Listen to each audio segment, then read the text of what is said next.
This is the Franklin Township Shade Tree Commission, and this is Sarah Milan. I'm the chair, and I'm calling this meeting to order in accordance with the Sunshine Laws. And it is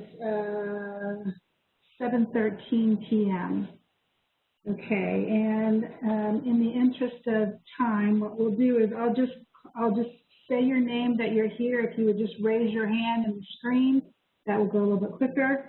So Sarah Malone, chair. Carol Parker is excused. She called me earlier. Mary, raise your hand. Great. Connor, thank you. Bob Hudak, thank you. Arnie, great. And Ellen and Chris. I have not heard from Chris, so I'll check my emails. He might have sent me something, but he's currently absent. All right. Thanks everyone for being here. I sent out minutes and the agenda for tonight. So we'll start with approving the July minutes. Did anybody have any changes or questions about the minutes? Be sure to unmute yourself before you speak.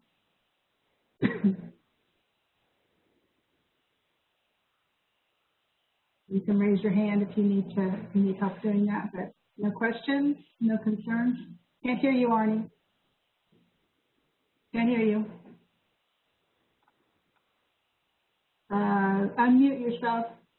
Did you have yourself muted? Can't hear you. Oh boy, this is really challenging. All right, how's that? That's better. Yep. Okay. That's good. I'll make a motion to accept the minutes as they were presented. Thank you. Do I have a second? I'll second. Okay, great. Connor, second. Any discussion? All right. A show of hands. All in favor of accepting the minutes as presented? Raise your hand. All opposed? Abstentions? Bob, you're abstaining because you're right? Okay. All right. So the minutes are approved. Thank you very much. Next item. Good. Treasurer's report. I do not have a report for us tonight. I did request information just early this week, though. I was behind schedule on getting things put together, so that's my bad. And I will hopefully have some good response. First opening of the meeting to the public. I'm sorry. So there was the treasurer. I'm sorry? There was no treasurer's report? There was no treasurer's report. Thanks. I do not see any public out there in the so we can skip the first opening of the meeting to the public. The safety commission status, no change there. I have been incredibly behind on reports. Whoever, if you're not speaking, please mute yourself again. I'll get some background on that.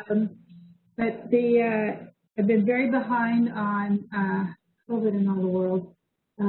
Getting any reports and stuff put in. So Connor and I are working on that right now.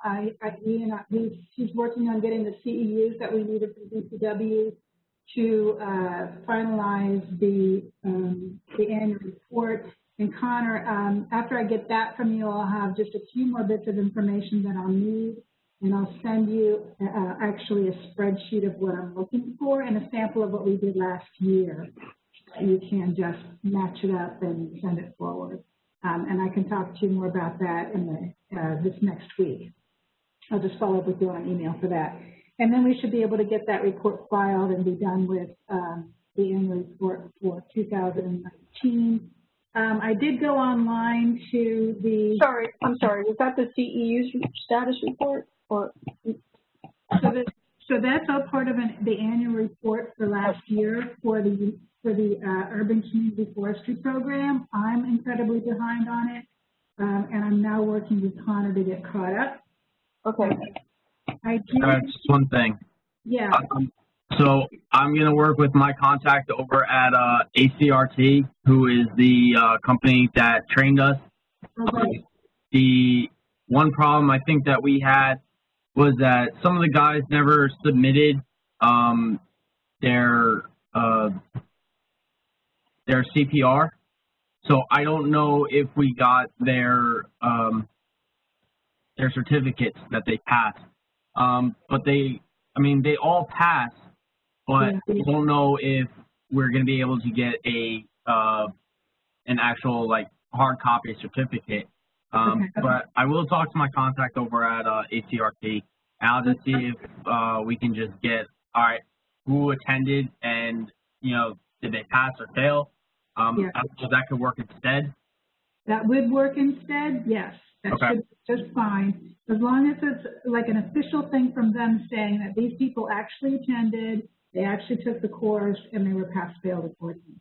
And quite frankly, Connor, I only need one guy and 2 credits to get through this year because we have enough credits from what the members achieved. Give me one. Got it right here.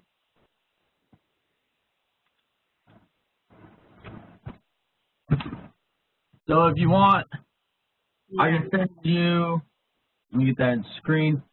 Yeah. So this is my cert. If you want, I can send you just this, or I can send you at least a couple guys. I know we have at least 3 or 4 certs at Public Works right now. Yeah, I'd love to show as many as we can. Okay. And if you can get the documentation from the company, that would be great. And then I can submit the certs that you do get as backup. That should be plenty. That should be plenty. And what I'll do is I'll send them in, and then they tell me if they need more information, and I'll come back to you for more if I need them. But that should be great. That would be great. So then we'll be good for our CEUs for 2019, and I can finalize that report. The other data that I'm going to be needing from you has to do with dollars spent on tree plantings. I can, as long as I get financial reports, I can fill in some of that stuff. And I've sent an email to Carl about financials. So we'll work on that this next week and hopefully get that done. Hold on, give me 1 second. Let me write all this down. I'll send you an email. I'll send you an email with the detail. All right. With documentation and examples, so we can follow up that way. Okay, because I was going to go in to see Carl tomorrow morning, first thing, to talk about what we need to do. Okay, I will. Will you check your email in the morning before you go see him? I can. Okay, let me try to put that together for you tonight if I can find everything. And then as we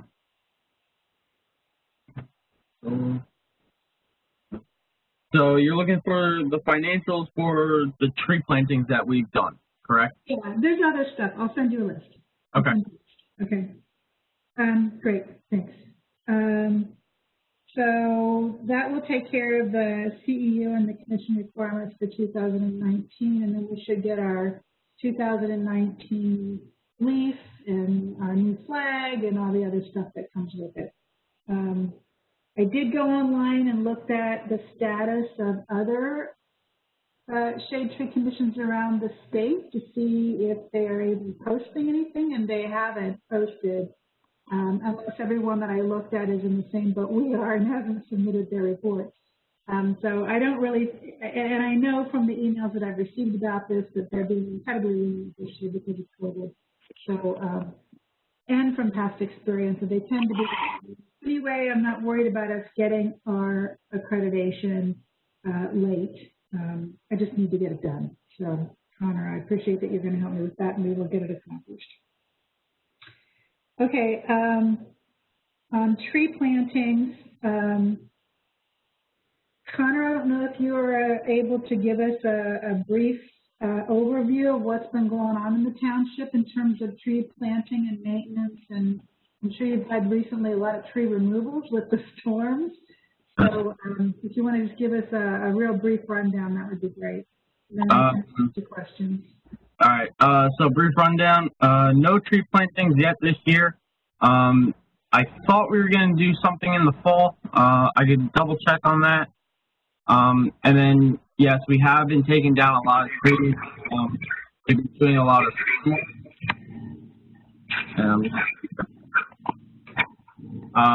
we've been doing a lot of storm work and general maintenance of the trees. Can I ask a couple of questions? Can you hear me? Yeah. This is a general question for everybody, I guess. I'm just not sure. Do we do plantings on Board of Education properties? No. As far as I know. I mean, can we as the shade tree spend money on trees for Board of Education properties? Well, we have planted commemorative trees on Board of Ed properties. The first year that I came on board, Bob, I think you remember this too, we went out and planted trees in the courtyard of the schools. Were trees that we had left over from the tea sales. And then before I joined, Jeff had planted I'm not looking for an inventory. I was just looking for a yes or no, basically. Because we've done it on a commemorative basis. We have not done it on a but we can. The point is that we can, correct? I believe so. I would have to check our ordinances. It came up in an environmental meeting that we have a lot of money in the shade tree in the shade tree fund, and it came up in an environmental meeting that several of the schools, like the high school in particular, are quite barren as far as trees are concerned, and that might be a place we might want to consider spending some of our money to make it look a little bit nicer. And the other question goes to Connor. When you say you haven't done any plantings, how about, and you did mention tree removals, what about on JFK Boulevard, where there are two sites on JFK where there are two different clumps of trees, three clumped together in each place, where the two outside trees should be removed? Are you familiar with that? Yeah, I'm aware of that. The foreman in charge of the tree crew, he was also made aware of that. Along with Carl, it's just my boss just hasn't gotten around to it. I will bring it up again tomorrow morning with Carl. My only concern with the trees are going to be that they're getting a little mature. So I'm afraid that if we transplant, that we are going to kill them anyway. But again, I can ask, I can see, we can try to see what our options are as far as moving them. But I did make I did bring that to attention the last time that I met personally with you guys. Well, you're concerned about killing the trees that you're going to remove? No.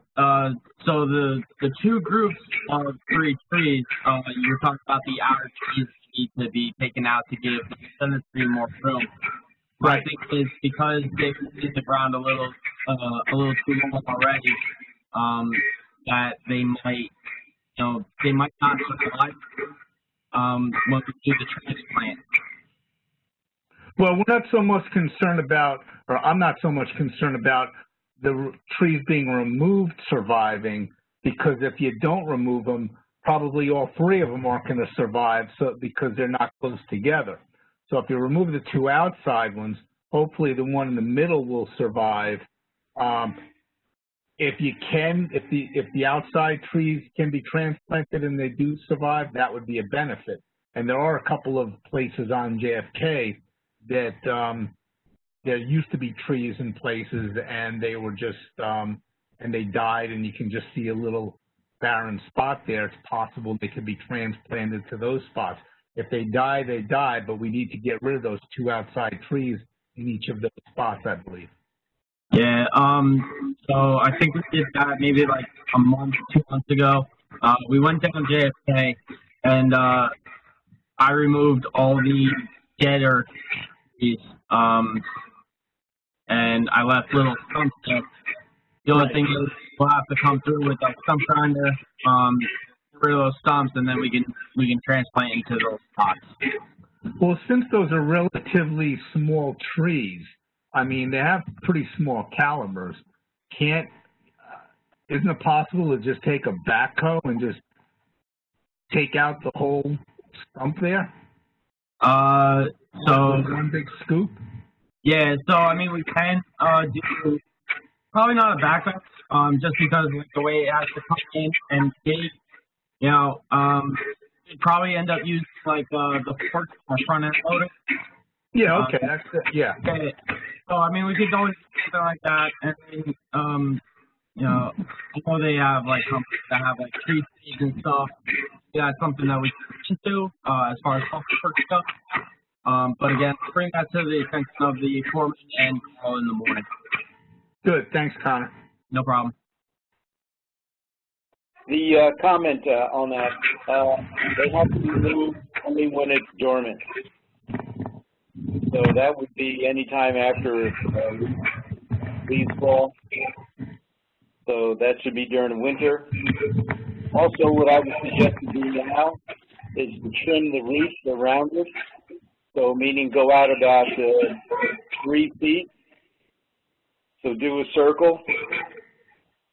And then go back in. I don't know what type of mechanical way you can go in and pull out of it. Pull the tree and get section of the roots out with it. You have to do a transplant. Yeah. So when that transplant happens, we'll definitely assess the situation and see how we're actually going to do that. But again, I'll bring it to you. The most important thing is it's being done when they're doing it. All right, so probably late fall, early winter, like November, December area. Okay, great. Thank Yeah, you. anytime before the in the spring. Now, just a reminder, if you're not speaking, please mute yourself to keep the background noise down.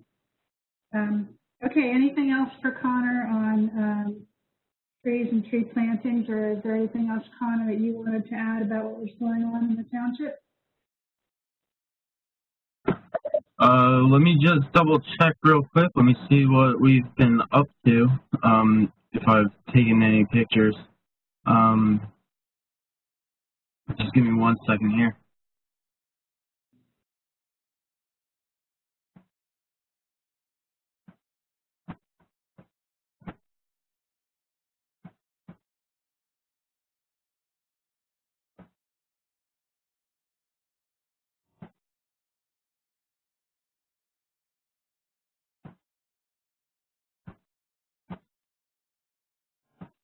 Yeah, so basically it's, we've just been doing a lot of removals, now that we're actually back full time, catching up. We haven't, so when COVID started and everything, we didn't really, do any tree work, and then when we came back full time, so we were off 1 week and, then on 1 week, and we rotated crews like that, just to, keep us apart. So then when we came back, obviously, the crew got back together and, we started taking down all of our hazard trees. We did do a little bit of clearing over at Rutgers Heights Park. That's off of Emerson, off of DeMont. We cleared quite a few trees. If you're looking at the park, the left fence side, we cleared off.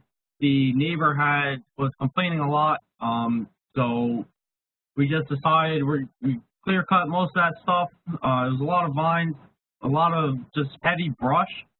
And I talked to Carl, and eventually in the future we are going to replant there, and we're going to come 10 to 15 feet off that fence line, just so that we give the trees room, and then we can get mowers and everything through there as well. What are you thinking on the type of the trees and how large you want to? Because 10 to 15 feet is nothing. What you don't want is overhang on a neighbor's property, and they have the right to cut all those branches off. So then you have a bunch of deformed-looking trees. You want to plant for screening's sake, or do you want to plant for shade? What's the thinking? What was that first option? Screening or shade? Screening as in shade, creating a barrier between the neighbors and the property. A visual barrier. Okay. I'm not entirely sure. It'd probably end up being a little mixture of both. So probably something like we've been doing at the parks. If you have been down to Inman, along the driveway leading down into the lower fields, we planted, I think they were red acers, or red sunsets, I think. Okay. And then those are spaced apart. So probably like something like that, and along with like something like JFK as well. Just like that type of planting, just straight line, just right down, just to kind of give like a little mixture of shade and screening. Okay, Sarah, you think it'd be a good thing for this group to review those plans before they put the trees in, so we could really help, because we will be tasked with doing that for the Talbot Park, and we also did that for the Middle Bush Park. Possibly. What seems different here, though, is that this is not a park planting. It's just to replace some trees that were removed and to create, as Connor mentioned, a screening or something. So it's not like the formal planting projects that were done around the other parks. So I think it just depends on how extensive it is. I don't know the park, so I would have to go look at what space they're really looking at. If it's just replacement trees, DPW has the list of trees we've been using, and those are the ones that Carl buys. I'm not worried about that.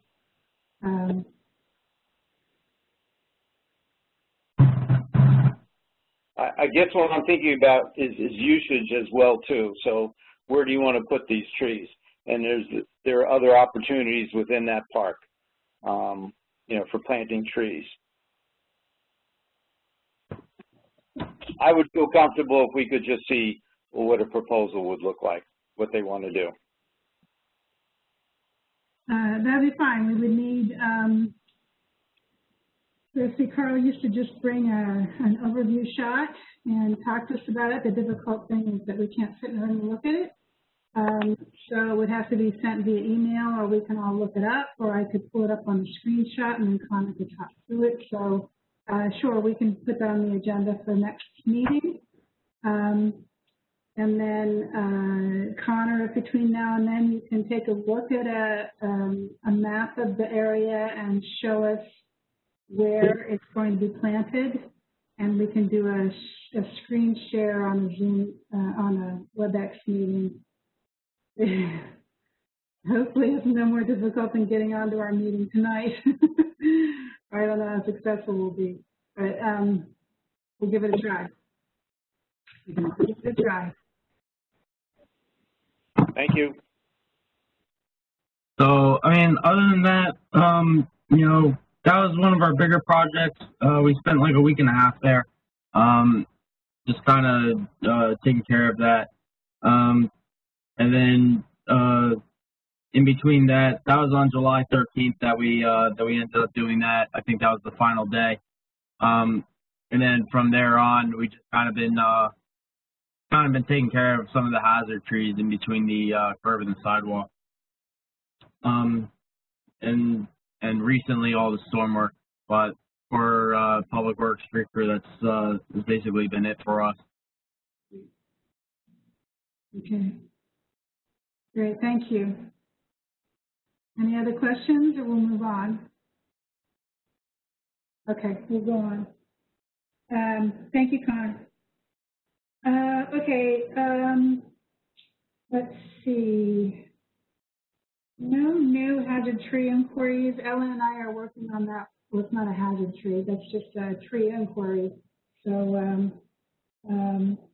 there's really nothing else to report in this top section of the number 3 for old business. Did you get my email, Sarah, about that? Did, yeah. So, okay. This is probably a good reason for us trees to be losing to their needles. So we'll see.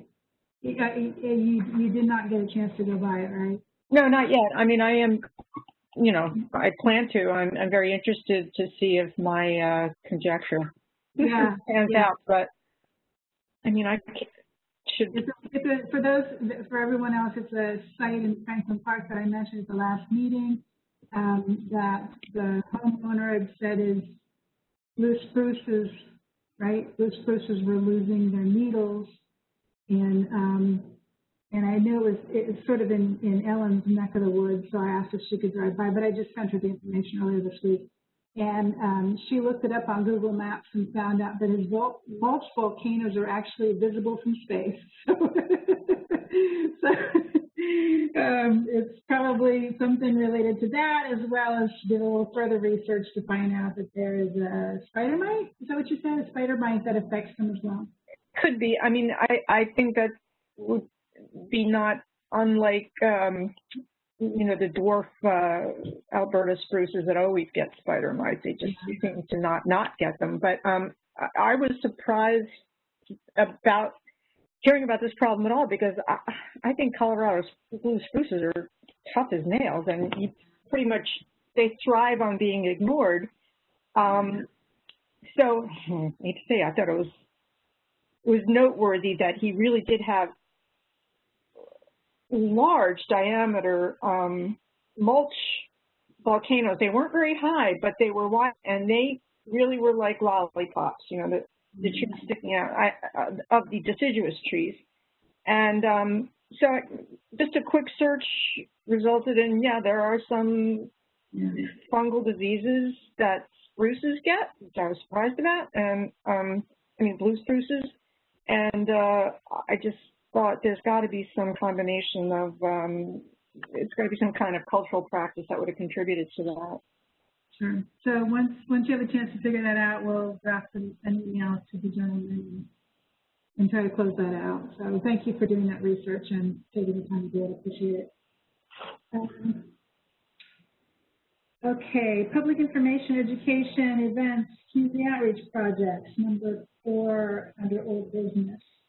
The thing to focus on here, we talked a little bit about this at the last meeting, about hazard tree reporting processes. And a couple of you guys were going to look at blue tag trees and do some reporting on conditions, and then report back on the kinds of response and information you got. Was anybody able to do that? No one sent a blue tag to me. So I was going to look up how they were listed on the consultant's reports, but I didn't receive any. And if no one had a chance to do it, that's fine. We'll keep chipping away at it. Connor's back. I know we talked about that in February when Connor just, whatever month you came on board. We talked about it briefly then, and we can firm up the process now that you're back. Nobody? Okay, great. Then we will talk about this. I'll refresh to you in an email, Connor, what we talked about and what we're interested in, and then at the next meeting we can talk about it again. Okay?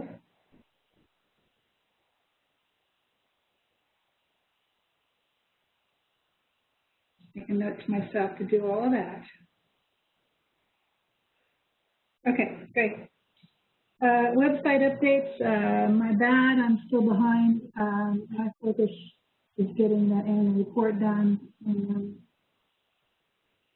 that will hopefully be done soon, website updates, and I still will send you some stuff, and we still will work on it. We still come up with an outline for everybody. Emerald ash borer and spotted lanternfly. Yeah, they're bigger than I thought they were, man. They are. And fast. Holy cow, are they fast. I've read that they're actually part of the leafhopper family. And you know how fast those guys are. And I just went to squish them on the side of the building and they were gone. They just disappeared so fast. So they're here in Franklin Township. Connor, I'm sure you've been seeing a lot of them around. Actually, so this past week, I did one, or it might have been last week, Friday. I went to town hall and I started the little courtyard over by Vornlocker and Raven's office. I was clearing the weeds out of there, and I did actually see one. I actually caught it. I put it in a water bottle because I read online months ago that if you can get a specimen, you're supposed to send it in somewhere. But when I caught it, and then at the end of the day, I went back and I looked up spotted lanternfly. They're just like, no, kill it. So yeah. I actually have a specimen, but I'm sure we've all seen them. And then just recently, over on 110 Smith Road, that's going to be off of Amwell. We did storm work in this guy's backyard. We have a little right-of-way where apparently the old railroad that ran through town, it used to run through there. Unfortunately, it backs up to a farmer's field, and he's currently growing soybeans in there. But I saw a whole colony of them. I had to see at least 30 of them. And again, reading on what I read on Friday of last week, I just squished as many as I could. Yeah. Because we're seeing more of them, our fellow residents are going to start asking about them. So I think we really should do a PSA and put something out on the website. So another thing, I'm not sure people, but I think they should be laying soon. I know they definitely lay in the spring, later spring. That's when you get that like gray muck on the trees. But again, I gotta look at the life cycle. But I think they're definitely doing something in the next couple of months to keep doing their cycle. Connor, as a open space person on that committee, I have to ask this question. When you were on the railroad bed back there, that trail behind all those homes between the residents and the open space, did you see a lot of encroachment going on back there? What do you mean by encroachment? Where people on Smith Road were making their backyards bigger than it should be, going back closer to the trail, back closer to the open space area. I know there's been problems with that in the past there. The one guy where we did the work, it seems like it was a little clearer in everyone else's report. You know, but I don't know where the actual property line is, but I think he might have cleared right up to it. There's a berm back there, and he basically just has wood chips, and then leading right up to, I guess, where the property line is. We have a posted tree. I guess it belongs to the farm school. But everything is like right up there. But still other properties, road, I don't really know anything. But again, that was just kind of like driving down. That was really the only property I really wanted. The other ones didn't look bad. Yeah, I know that's something that the township has looked at over the years, and that's one of the areas that they've looked at back there. So just a side there for you to think about. Connor, as a follow-up to whether to report or not, this is from the Department of Agriculture. If you're in one of the quarantine counties of Burlington, Camden, Gloucester, Hunterdon, Mercer, Salem, Somerset, or Warren, you do not need to contact New Jersey Department of Agriculture. If you're located in an unquarantined county, meaning all others, please contact them, but we don't need to contact.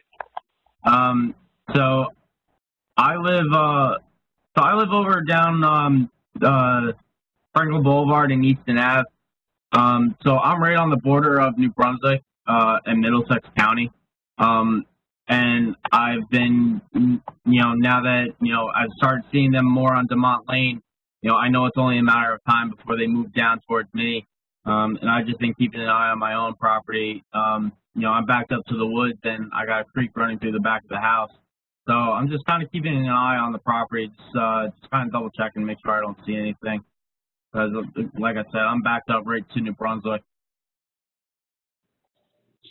So what I'd like us to think about and to do is to put together, and this isn't necessarily for you, Connor, this is for the rest of the Trade Tree members, is we need to put together a PSA, a simple one, sort of like what we did for the blue tags on the trees, and just notify, directed to our township residents with a couple of good pictures to talk about that it's here, we know it's here, you're going to be seeing them around, and what to expect next, that this is the end of their adult life, that they will start laying eggs, what to expect them to lay on, where to look for them, the eggs, and what to do with the egg cases when you find them. So and we don't have to recreate the wheel. All this stuff exists. It's on the Somerset County website. It's on Rutgers website. It's everywhere.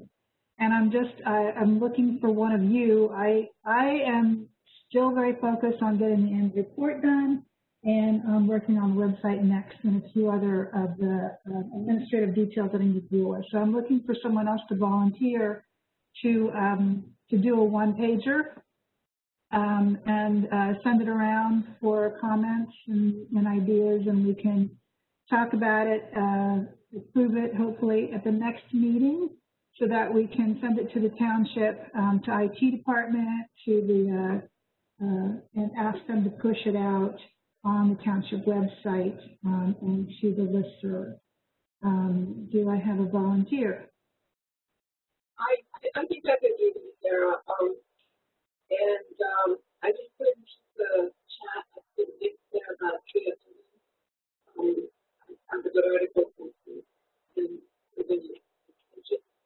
Because I believe they're laying, their favorite tree is laying eggs on the street. And I didn't realize too many of these things on my property. So I was just going around like 2 weeks ago,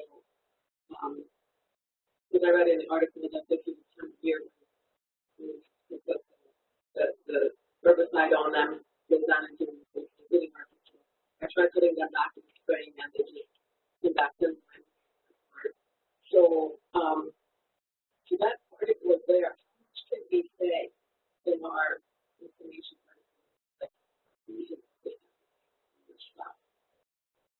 I can't hear you. I think might be on. Right. So you were breaking up a little bit. Could you repeat that last part? I just list, about the tree of heaven being, a host tree for where to lay eggs. How much can we say about using herbicides to kill the tree of heaven and controlling tree of heaven? I would feel comfortable pointing to someone else's recommendations, an authority such as the Rutgers Cooperative Extension or something. We should not make a recommendation, but we can say you can find control measures and then give them a direct point to where they can find it. I put a link to the chat. You might see that if you go to the it's very, very good. I can't look at chat while we're online because I have to go for the recording. Later. I can definitely reference that article. That's very, very good. Good. Okay, so I can take this on. Thank you, Mary. I appreciate that. And certainly reach out to anyone else to help you or tap you. And if anyone has any ideas or has seen some resources that you think would be helpful to Mary, obviously shoot them directly to Mary. And good, we'll look forward to hearing what you come up with next month. Okay. All right. Great, thank you on that. Franklin Times, I have not received any notifications that the township is planning to do another Franklin Times this year. There's been no date set up, so if they do come up with another deadline and the timing is right, well, this piece that we're doing for the website could obviously be submitted to Franklin Times. So there's been no Franklin Times published? No spring, no summer? Is there a winter? No, I haven't seen anything. Nothing's come out saying they're going to do one, and no deadlines or anything.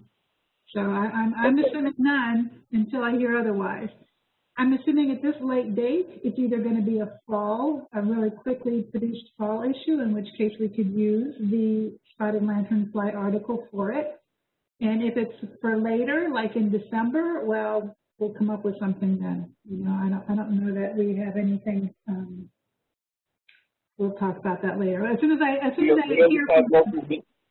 We always have local media to try to do tap into, and then the advocate. Yes. Right. But I'm just responding to our agenda. We usually have to have something for Franklin Times, and we don't have any Franklin Times as far as I know. So. Okay, and the next item, the Boy Scout tree tag project, that's deferred until post-COVID, so we don't need to deal with that. And Arbor Day 2021, it's really too soon to.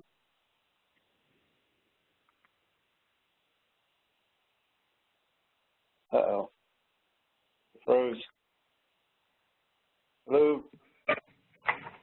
Mary, you're going down the drain, it looks like. I don't know if you get... Everything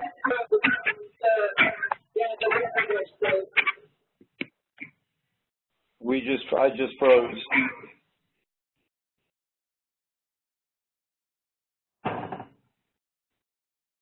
It looks like everybody froze. What did you do, Arnie?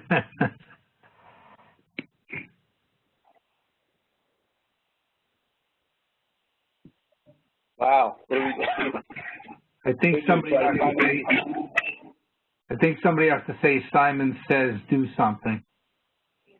So they can unfreeze. Yeah. Well, we put ourselves on mute and let Sarah talk. Sarah, can you hear us?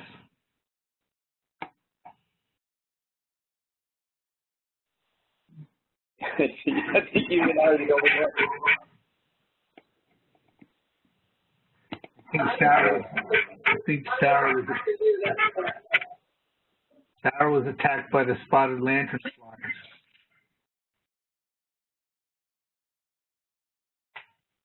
Well, it could be.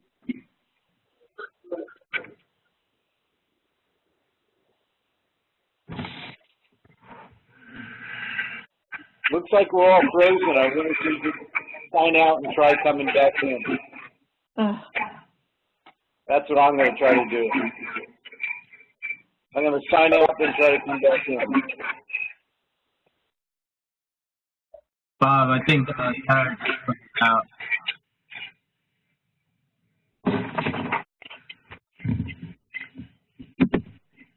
Looks like maybe the domestic.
All right, I signed out and came back in.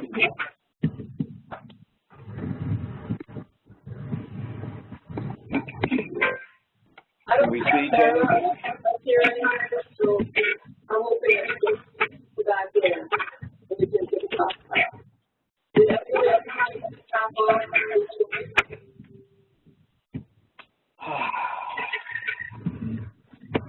Can I bring it?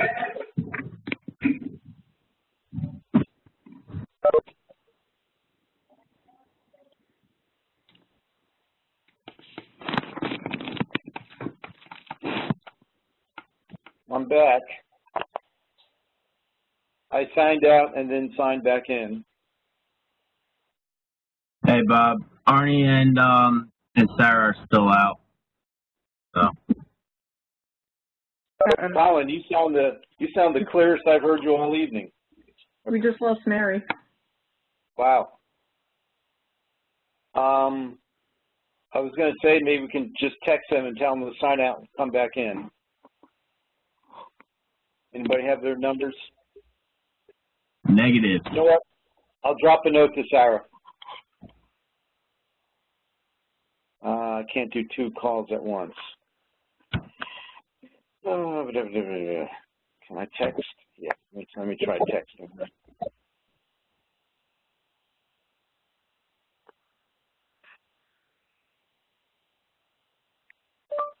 A few of us signed out, then signed back in, and now it's nice and clear.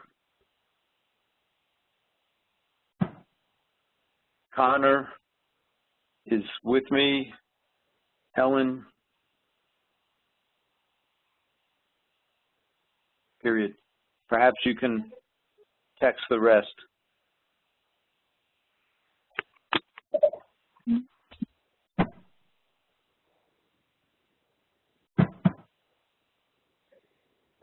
Okay.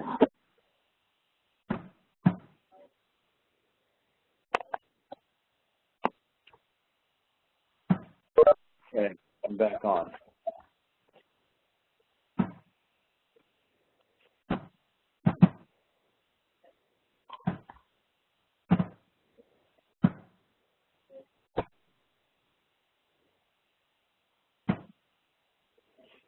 Let me see if I can get Arnie.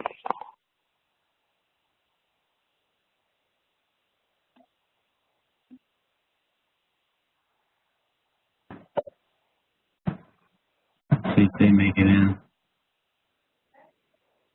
Oh, I was looking at Arnie. All right, there's Arnie. Good. Okay. Mary's back in. I don't know if you can hear me. I can see Connor. Can anybody hear me? Arnie, I can hear you. You're so much better right now. I've got a lot of feedback from thing before. I wasn't clear before.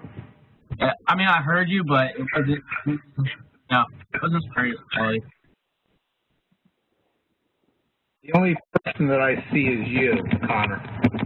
Oh, I see me, too. I'm here. I saw you for a minute, but I don't see you anymore, Bob. Let me see if this works. How's that? Camera's on? Bob, yeah, right, there you are. Connor, can you Says see? camera's on. I can see everyone but Sarah. Sarah's the only one that sees you. All I see is Connor. All right. I don't see Ellen. I don't see Mary.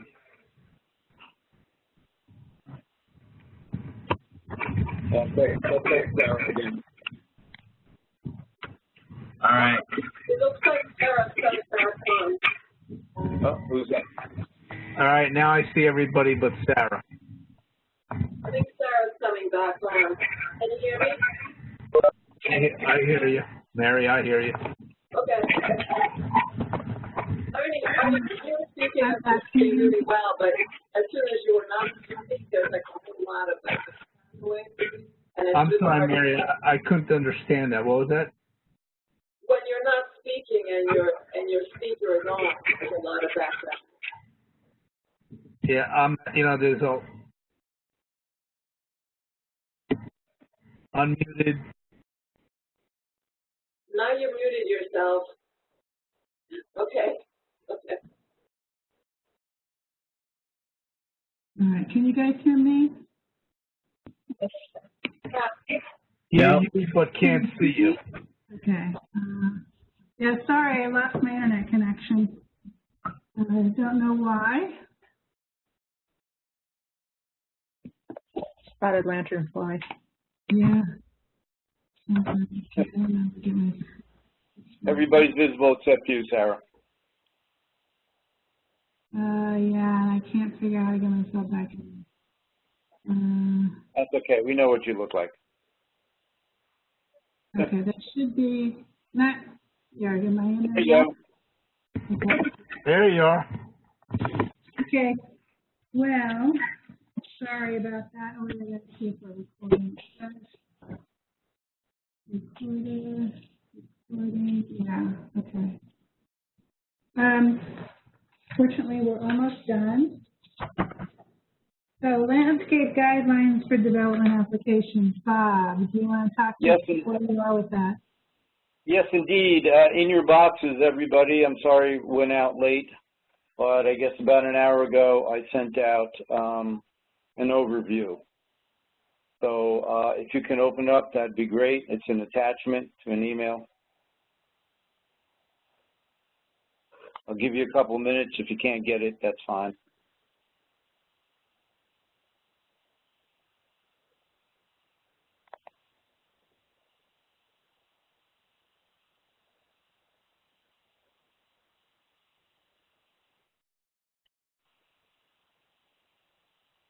Sorry. I said I need to stay in full screen view so that I can record it properly, but I'm wondering if you have, if you can pull it up on your. I'm looking at it on my phone right now. If anybody can look at it on their phone as a separate piece. There's an idea. Yeah, I just toggle back and forth.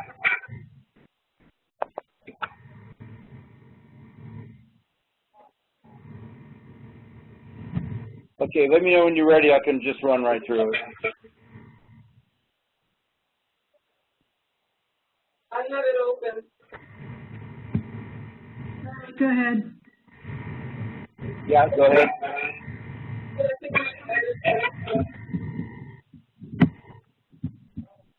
Okay. Thanks to Ellen for getting me going on this again. We talked about this and we went over some highlights. If your phone is unmuted, please mute it. Getting a lot of interference. There we go. A little better. Okay. just some high-level overview. This is more of a plan of attack. We don't have anything definite right now, but definitely next month we will. So this is the way we're going to approach things. Sarah, this is just a question we just threw out. Is this document in accordance with the Township Master Plan, what we're doing? I would say yes. We're just going ahead and reviewing the we're just reviewing the trees that are there. Okay. Yeah, I don't answer that question. I guess I would, again, this is a document that was not ours to begin with. We're just commenting on the tree selection and the tree planting and maintenance. So I mean, you would have to refer to the original reason which is just put together. That I don't know what that is. So there was an environmental commission. So. Yeah, let's just move on. So number 2 is who the players are. That's going to be me and Ellen. Some of the things that we're looking at some of the guidelines here. No trees will be planted between the sidewalk and the curb. And this is open for discussion. But the exception is when there's a township planning board, when it's approved for business, or a residential urban redevelopment area, such as the Hamilton Street project, and an area that this could be addressed at. It could be the Parkside Street area, something we need to go back and perhaps visit because there are maples and oaks planted in the strip. The list that we will refer to will be based on the Hamilton Street project, since there's a lot of effort put in for those types of trees in that area, the area being between the curb and the sidewalk. Okay. Some of the things that Ellen and I came up with is recommend trees that tend to have less branch breakage, obviously from rain, wind, snow load, surface roots, litter drop acorns. For example, red oaks tend to have more litter than white oaks. We feel that highly recommended are cultivars and sub-cultivars. And as you'll see, there's an asterisk down below as to what a cultivar is. In a nutshell, cultivar is a tree that was plants that were selected because of their characteristics. And then a sub-cultivar is even more specific, where they will take a cultivar and make that to another cultivar. And so you'll get almost a whole new tree or a combination of trees. The benefits, because of cultivars tend to grow and are bred for their resistance against wind, snow load, things of that sort. We believe the benefits will be less sidewalk damage, tripping hazard, liability, trimming maintenance. This would directly affect the DPW and the township and the property owner, excuse me. It's felt that you get less complaints from the homeowner, from litter, branch drop, where they think that these trees are just growing wild and way too tall. Also, one of the problems we're worried about is improper care by the homeowner. If he just goes in and whacks these trees because he or she feels that they're growing, out of bounds. So by using cultivars, you can control the growth and the shape of the tree. Some problem examples, which I pulled right from my neighborhood on these 3 streets, and I won't go through here, but you can see the problems we have with these trees. I don't think any of these are cultivars. These are pretty bad-looking trees, and the worst one there is a Bradford pear. We can pull from some of the areas we've had experience already in when I did the tree sales for 5 years. And I always selected trees that had those characteristics I expressed before. Also, we're going to look into the trees that are recommended by other municipalities. And because this is a project, and like Hamilton Street, I'd like to have this reviewed by an arborist. This is a project. This is going to be a lasting project.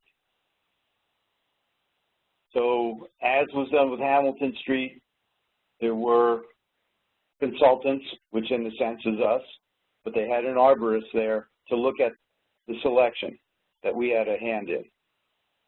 I think we'll come very close to these trees being accepted, but we'd also like to get that in front of all of you before we go forward for an addition or deletion of trees that we recommend. But I think an arborist, someone that has the credentials that can look at this final list and say, yeah, these are great. And again, in a sense, this will be already vetted because we've looked at trees and perhaps talked to other folks and other shade tree commissions and maybe even arborists, and hoping that those trees that they have are ones that we can adapt as well.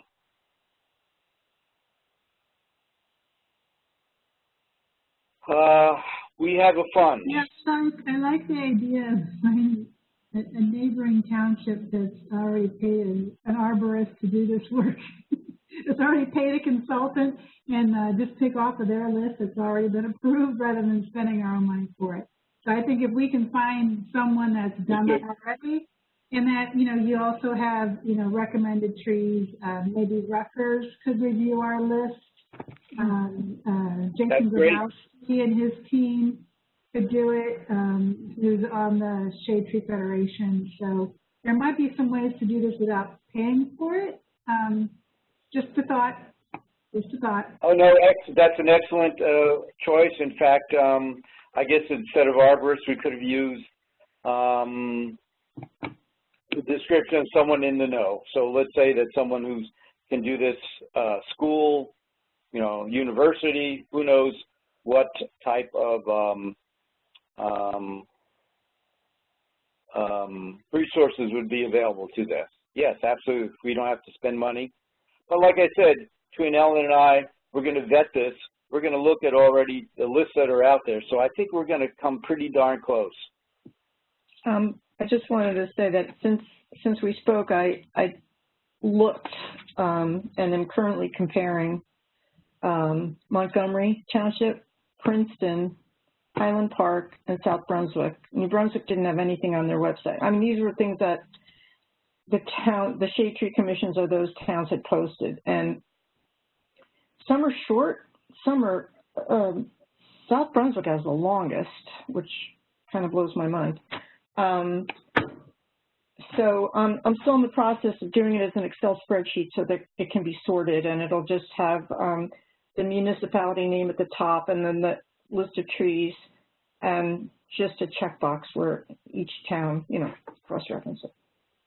In the meantime, I spoke with Mark Healy. I didn't intend to speak with Mark Healy. I called who I thought would be the ones to be most closely involved with it. I can't remember who I called. Two guys who were inspectors, but Mark Healy wound up calling me back and said, no, they don't do that. So he said, yes, that this is long overdue. The less relevant it is, the less they tend to use it, you know, for example, having ash trees and that sort of thing. But he's actually looking, and the way this goes out is he emails it to developers, which I thought seems kind of antiquated, but it's based on him directly sending it to a developer. And he did request more, specifically evergreens. And he did say ground covers, although we don't do that, but he wanted more selections of specifically evergreens, and really was interested in the do not plant list. You know, specifically trees that should not be planted. So I will forward the Excel spreadsheet as soon as I'm done with it, though it's going to be taking me longer than I anticipated because South Brunswick is so long. Well, you know, again, I think we can, by not having it included on the recommended list, those trees would be automatically become a do not plant item, because there are a ton of them out there to do not plant. So just merely having the recommended trees available in front of Mark or whoever is going to look at these when an application comes forward, they'll be able to see what's recommended. Now, of course, if the applicant comes by and says, well, you know, this is a special situation and we found these trees are the best, of course, let's have that be considered. But I think we can come up with a pretty good list, again, based on what other towns have done, and I think we can have something available next month. Yeah, I would reinforce including a do not plant list. When someone goes to a nursery to request certain trees for planting, and maybe aren't available in that nursery, could you please mute yourself? Please mute yourself. Thank you. So if those trees are not available, a nursery may substitute something else, and we want to make sure that they do not substitute certain trees. Substitutions are okay if they can't find the things on our list, as long as they're close to what we love, but just not, no. Well, there has to be checks and balances then, what you're talking about, because we just can't have developers or whoever it is willy-nilly substitute things, not tell us. And that's not up to us.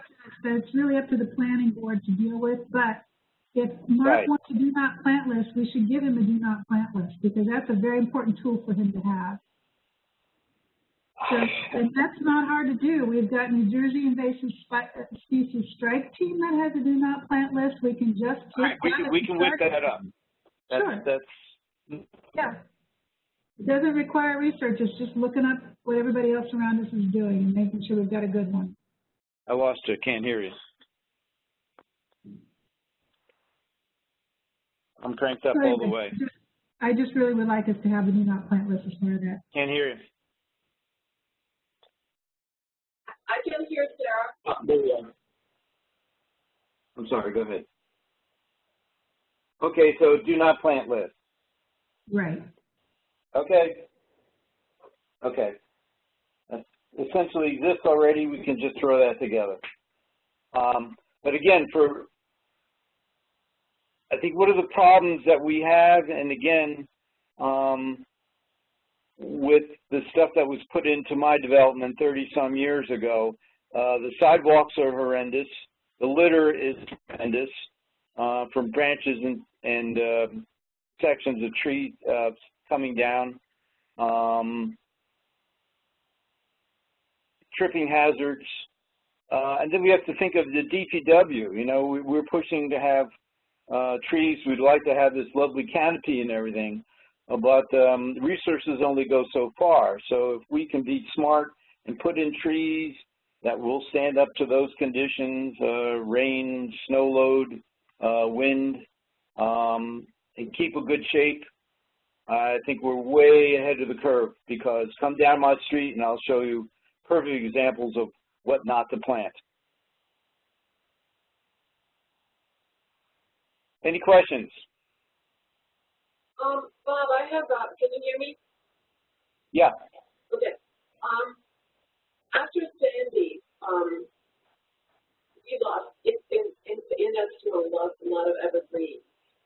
And at the time, I did some reading on this, and it seems like for evergreens, we don't necessarily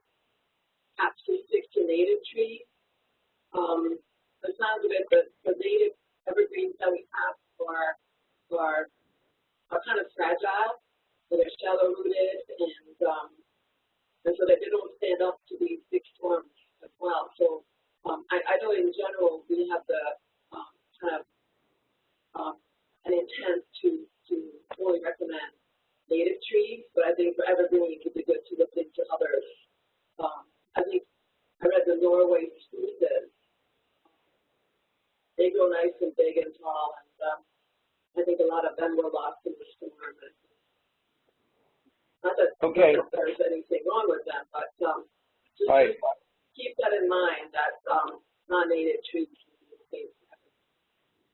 Yeah, I'm certainly point well taken. Again, we'll look at what other townships have, and maybe even get back to them and ask them if they don't have evergreens, why not? Whether it's because of native, or do these things tend to blow over like white pines do? We've seen those.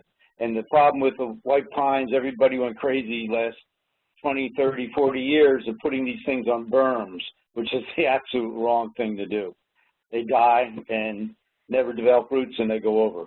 Even developed white pines, we see a lot of those just flip right over in the storm. But point well taken. We'll look into it. As an addendum to that, I don't know if anybody else participated, but I joined the webinar that was took place on August 17th. I sent you guys information about it. For the climate adaptation planning for urban, for New Jersey urban and natural forests. And they have quite a few resources here on the types of trees that are more resilient to climate effects, and what trees to watch out for that, because of climate effects, are not going to be viable in our zone, our growing zones, as the climate heats up. So I will make sure to forward this information to Ellen and Bob. In fact, I'll just share it with everybody. There's some great links there. There's some tools that you can go in and use, some mapping things that are kind of fun to play with. So I'll forward all this. I'll forward this to everybody afterwards. It was a very good webinar, and if they actually, they will be posting a link for it, and so you can actually go watch it for yourselves. You won't get CEUs for it, but you can just watch it. I thought the speakers were gave a lot of good information out in a very professional way. The first time I heard about that was, I think when I first joined the Shade Tree Commission, went up to Bartlett folks. They had something up at the Morris Arboretum up there, and a professor from Rutgers spoke about that. Goldstein, whatever it was. And that was an eye-opener, because he said, you know, all those red maples you see in the mountains around here, they're not going to be around here. He said the Ohio Valley, lower Ohio Valley, is what you see there is what's going to be moving into this area. So we have to plant for succession. That's always been in the back of my mind as well, too. So that's a perfect point there. Thank you. All right. Ellen, anything else? Yeah. Any other questions for Bob and Ellen on this? Okay, thank you guys for your work on this, and we look forward to your hearing more about it at the next meeting. Okay, last is public inquiries. I did not receive any. Did anybody else? Nope. Okay, good. There's no public. Let me double check. Still no public.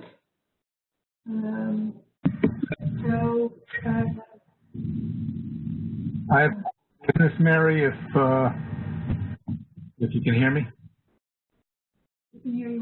For who? For Mary? No, for me. Oh, for you. Well, it's from the Environmental Commission, actually. Okay. So we are working on an initiative for green roofs. If everybody knows what that is. So we were wondering about plantings on roofs, doing projects, you know, where mostly with all these warehouses that are going in, we're looking towards pushing green roofs. And we're looking for your thoughts on this as far as, you know, we would have to probably change the tree ordinance as far as spending tree funds. Is the tree fund that says only trees can be planted, is that a township thing? Is that a state thing?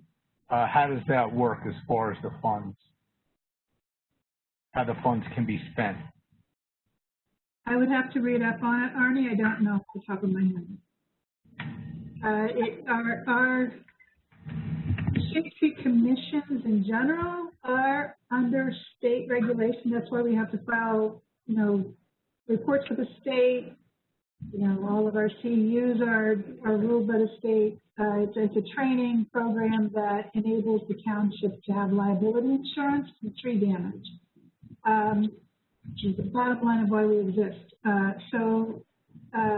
And our shade tree fund is part of that, but I think the fund might be more of a township thing. I'd have to go in and look. So I'd have to look at both the state ordinance and the local ordinances. You're free to look at them as well. Because if you wait for me to do it, it's going to be a while. I got a big checklist in front of me. Well, as I'm talking about this in my head, I'm thinking, well,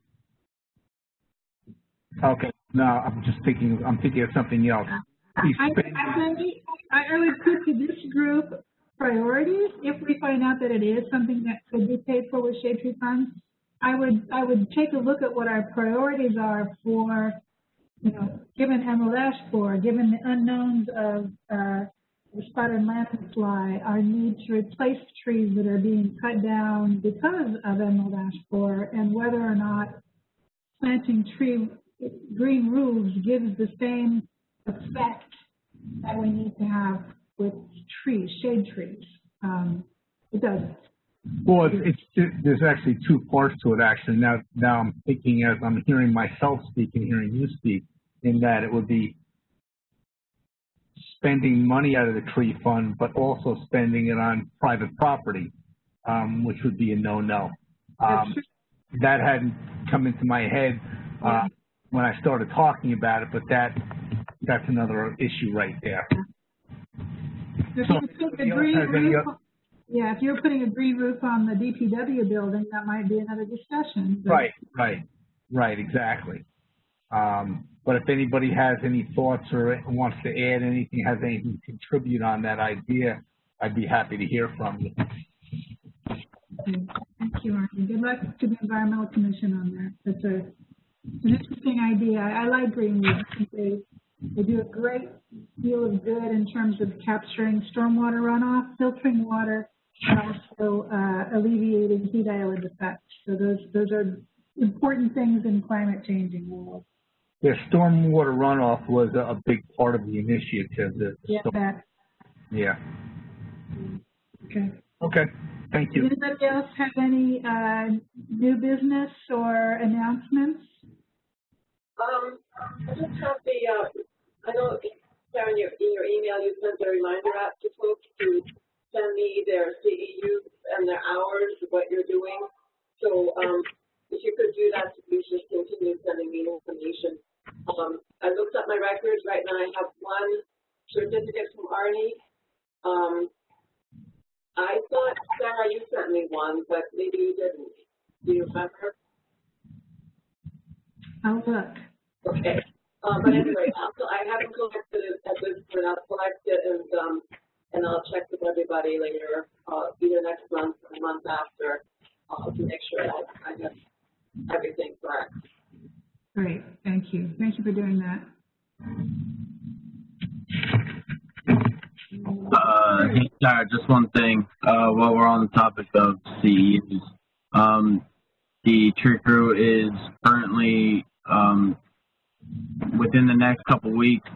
We're going to be redoing our search for this line clearance. So maybe we can get those too. Well, those should be for 2020. That'll be great. Yeah, that'll be good. For line clearance, was it? Search for line? line, as in electrical line? Yes. Thanks. Great. Speaking of the crew, Connor, how is the truck holding up? The bucket truck. The truck is holding up fantastic. We've gone through a couple pole saws. They were a little faulty, but other than that, the truck is wonderful. Okay, you're welcome. Okay, if there's nothing else, Can you hear me? I can never tell if I'm on mute or not. I'm just getting back to my point about the green roofs. The idea was that sort of a warehouse has to cut down a whole lot of trees. They can either replace those trees on their property somewhere, you know, within the realm of the ordinance, or the idea is for them to do some kind of green roof thing where it might not be trees that they're planting, or, you know, I'm thinking it could be little small trees, very small trees. So not using, it wouldn't be using township money or fund money. It would be, instead of putting money into the tree fund, putting money into a green roof. What are your thoughts? Any thoughts on that? that's an interesting idea. I think I'd like to know if anybody else is doing it and how it works. I just have a thought though. Green roofs don't last as long as shade trees, and if we're thinking about longevity, that's something to take into consideration. And they are real trendy right now and really labor intensive. They are. They require maintenance that you would have to have some sort of a bond in place to ensure that they were. That's what I'm saying. How do they work? How is anybody else doing that? How does it work? It's not like planting a tree. You can drive by and see that it's still growing in 10 years. You don't know how well that roof is working, or if they've replaced it and covered it over if you can't see it from the ground. So, right. So what is the purpose of a green roof? The purpose of a green roof? Yeah. They capture, depends on what they're made out of and what they're planted with, but in general, they capture rain. It doesn't run off the roof and go into the drains. It actually gets absorbed by the plants on the roof, and they use it. It has a cooling effect that you don't have the sun beating down on the roof because the plants absorb and offset some of the transferred heat. And they are habitat to some extent for very little things. So, there's a lot of literature on green roofs and the benefit of them, but I just don't know that anybody, I've never heard of anyone that has used them as an offset for tree removal on a construction site. So I wouldn't be the one, I wouldn't want us to be the ones to, be the groundbreaker, because the bar is pretty high on the kinds of information you'd have to get. You'd need an engineer to help figure it out. So it would be great if somebody else around us was doing it. We could look at how they're doing it and whether or not it's effective. And, hopefully they've been doing it for enough years that we could see what the problems are with it. Well, we've only briefly talked about it. It's the beginning of our talks about it, just in the last week. And I said, I have a shade tree meeting coming up. I might as well bring it up here. Yeah. But yes, if you're having a green roof, you have several layers of soil and different things that you have to put on that roof. So you have a different level of construction as far as the weight bearing of that roof. Yeah. So there's a lot to consider. Yeah. There's you might look at what's the name of the organization? Rutgers has a green building group. You might want to just check their website, see if they've got anything. Rutgers University has a green building.